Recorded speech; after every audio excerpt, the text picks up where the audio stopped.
Welcome to Quickshots. Welcome to Quickshots, where we take your questions, and we've got 3 questions that we're going to run with today. Because I jumped in for the intro, I'll give Alex the first and the third, and I'll take the middle one. This one here from Debbie: are we too old to invest at 56 and 58 years of age? Debbie, big believer that you're never too young or too old to do anything, unless it's illegal. Of course, that's a different story. But look, at your age, it's going to be a little bit harder to borrow. We're seeing that with a lot of clients now. They're sort of reaching almost 60, and the bank is saying to them, "Hey, we want your retirement plan." And, most of us don't really have one. Our transition to retirement. So I guess you got to consider that you might have to put one of those together with a financial planner or something like that. But look, I really don't believe you're too old at 56 and 58. I think the key, Debbie, is buying something with your age in mind. So maybe, going a little bit cheaper, or, making sure there's good cash flow on it, and just being acutely aware of how much longer you're going to work for, considering tax deductions, your cash flows on that property, and of course, what other strategies you've got. But I'm a really big believer that if you've got, which I believe you do, Debbie, at least 10 years up your sleeve to hold that property, then you will absolutely benefit from it, provided it is, in a high growth corridor near jobs, infrastructure, and it's still within your affordability bracket. So that's where I would leave it at that, Debbie. You're welcome to reach out. James, this one's from Malkeet. I would like to know about equity. Tell me about it. How much can be used? Yeah, good question.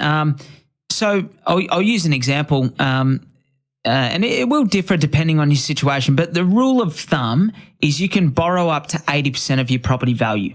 Now, you've got to be able to show that you can service that debt, obviously, and there are some instances where you could borrow up to 90% as well.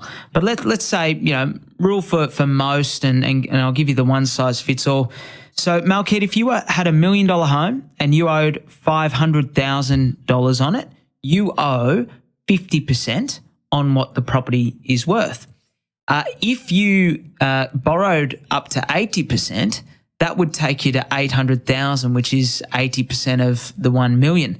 Now, because you only owe $500,000, you can borrow the difference between the $800 and the $500 and use that equity to go and invest. So in this instance, up to $300,000. So the rule of thumb is you can borrow up to 80%. Disclaimer being that you've just got to be able to demonstrate that you can service that debt. But yeah, anything up to 80% is the general rule of thumb there, Malkeet. Jonathan would like to know, why would I invest in a capital city when I can invest in a regional area and it's a lot cheaper to buy?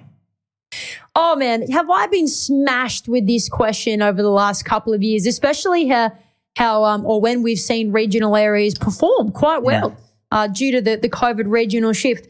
Listen, it's really just down to the 3 fundamentals of a growing area. And you want to buy a property for 2 things: cash flow and growth. So cash flow being really solid rental yield, and then obviously buying a new property, best tax deductions, blah, blah, blah. You want it to be rented as frequently as possible. So that's very important that you're in the right area. And then on the growth side, it's going to grow because of the demand. And why do we get the demand? Well, we get the demand because people are moving there. So to sort of tie that up into a neat bow of demand, there are 3 key things. Number 1 is population growth. We're seeing all these migrants come into Australia right now. Well, guess what? 80% of them are going to our capital cities, and the main ones are Sydney, Melbourne, Brisbane, and then sort of the balance flow on from there. That will change as job availability changes, but that's where all the jobs are going. So population and jobs are sort of tied together. Population chases jobs. Main episode this week, extended bit of information on population growth, jobs, and why that's important too there, Jonathan. Exactly right. And the third one is infrastructure or transport and infrastructure, which also clicks into jobs. But of course, when you've got accessibility to the city or to jobs or residential areas, the free flow or accessibility to live in that area is much, much, much better.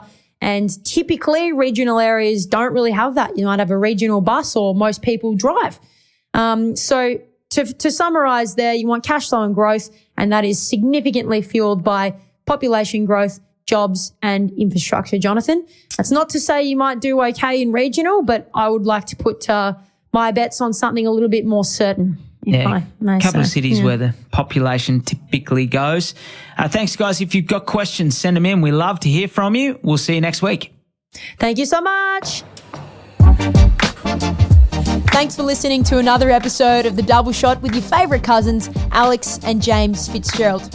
If you've got a burning question or something we absolutely need to talk about on the pod, please write to us. Both of our emails are in the show notes. For little real estate tidbits and a little bit of banter, okay, a lot of banter, you can follow us on the gram. Our handle is thedoubleshot.podcast. That, my friends, is thedoubleshot.podcast. Until next time, think of us when you sit back and sip your next double shot.